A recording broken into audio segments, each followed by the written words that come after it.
വെള്ളറടയിൽ അപകട ഭീഷണി മുഴക്കി കൂറ്റൻ ട്രാൻസ്ഫോമർ. സംരക്ഷണ ഭിത്തി ഒരുക്കണമെന്ന നാട്ടുകാരുടെ നിരന്തര ആവശ്യത്തെ കെഎസ്ഇബി അധികൃതർ അവഗണിക്കുന്നതായി പരാതിയുണ്ട്.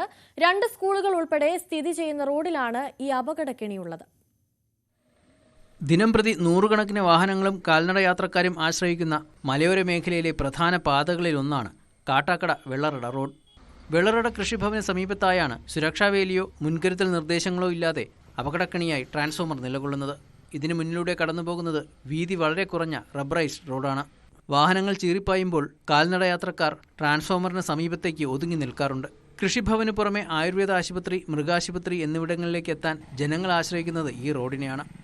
ഒപ്പം ഗവൺമെന്റ് UP സ്കൂൾ, LMS എന്നീ വിദ്യാലയങ്ങളിലേക്കുള്ള നൂറുകണക്കിന് വിദ്യാർത്ഥികളും കടന്നുപോകുന്നത് ഈ ട്രാൻസ്ഫോമറിന് മുന്നിലൂടെയാണ്. എന്നിട്ടും കൺമുന്നിൽ പതിയിരിക്കുന്ന അപകടം കണ്ടില്ലെന്ന് നടിക്കുകയാണ് അധികൃതർ.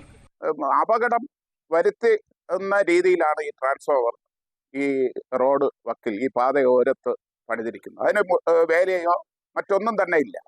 ഒരു സുരക്ഷിതത്വവും ഈ ട്രാൻസ്ഫോമർ സ്ഥാപിച്ചിരിക്കുന്നിടത്തില്ല. അത് നിങ്ങൾക്ക് കണ്ടാൽ അറിയാം. ഇപ്പോൾ അത് കാണുമ്പോൾ തന്നെ അത് അറിയാവുന്ന കാര്യമാണ്. അത് സുരക്ഷിതമായി നിർത്തുന്നതിന് മേലധികാരികൾ അപകടം ഉണ്ടാകുന്നതിന് മുമ്പ് തന്നെ അത് ഒരു പരിഹാരം കണ്ടെത്തണമെന്നാണ് എനിക്ക് പറയാനുള്ളത്.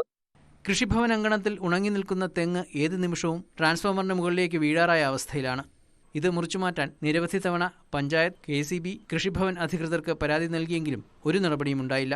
തേവരക്കര സ്കൂളിലെ മിഥുൻ ഉൾപ്പെടെ ഷോക്കേറ്റുള്ള നിരവധി മരണങ്ങൾ ആവർത്തിച്ചിട്ടും അലംഭാവം തുടരുന്നതിൽ പ്രതിഷേധം ശക്തമാണ്. ന്യൂസ് 18 നെയ്യാറ്റിൻകര.